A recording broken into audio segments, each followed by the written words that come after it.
नमस्कार मित्रांनो, तर स्वागत आहे तुमचं आपल्या परत एका नवीन व्हिडिओमध्ये.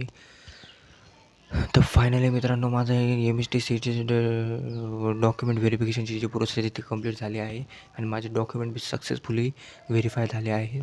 तर मी तुम्हाला दाखवतो, 1 मिनटं थांबा. तर 1 मिनटं मित्रांनो तुम्हाला दाखवतो. झाले आहेत. तर इथं स्टॅम्प दिसतो तुम्हाला, ते सक्सेसफुली व्हेरीफाय झाले आहेत.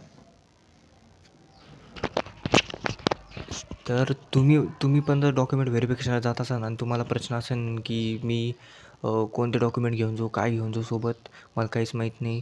तर मी सांगतो मित्रांनो, तुम्ही जे ॲप्लिकेशन फॉर्म तुम्हाला जो रजिस्ट्रेशन केल्यानंतर जो ॲप्लिकेशन फॉर्म भेटला आहे, त्याच्यामागं सर्व जे डॉक्युमेंट तुम्ही अपलोड केले ते सगळे दिलेले म्हणजे मागं दिलेले असतात आणि त्याच्याखाली आपल्याला सिग्नेचर करायची असते. ती सीधा सिग्नेचर करायची आणि जे पूर्ण डॉक्युमेंट दिलेले आहेत ते डॉक्युमेंट ओरिजिनल आणि सोबत त्याची एक झेरॉक्स कॉपी सोबत घेऊन जायची आणि ते ॲप्लिकेशन फॉर्म पण सोबत घेऊन जायचा. जेव्हा तुम्ही सेंटरवर जासाल तिथं गेल्यावर तुम्हाला काय कराल, ते तुमचे डॉक्युमेंट एकदा व्हेरीफाय करतील. व्हेरीफाय केल्याच्यानंतर तुमचे ओरिजिनल डॉक्युमेंट ते चेक करतील.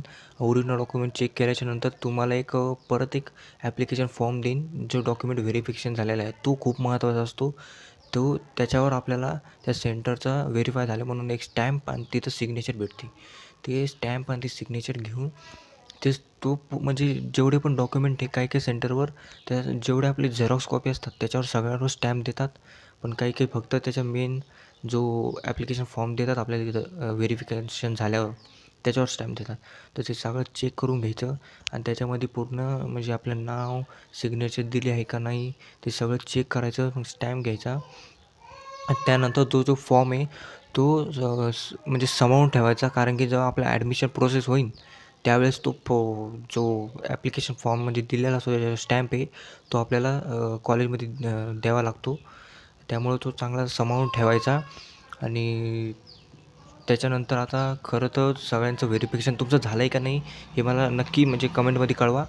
तर आता फक्त मी वाट बघतो आहे, फक्त कशासाठी, तर फायनल मेरिट लिस्ट येण्यासाठी त्याची वाट बघतो आहे. आणि कधीच एकदाचं हे कॅपराऊंड प्रोसेस चालू होते आणि कॉलेज भेटतं याची मी खूप वाट बघतो आहे. अजून आपल्याला जवळपास 2 महिने आहेत बघायचं, कारण की सप्टेंबरमध्ये चालू होईल.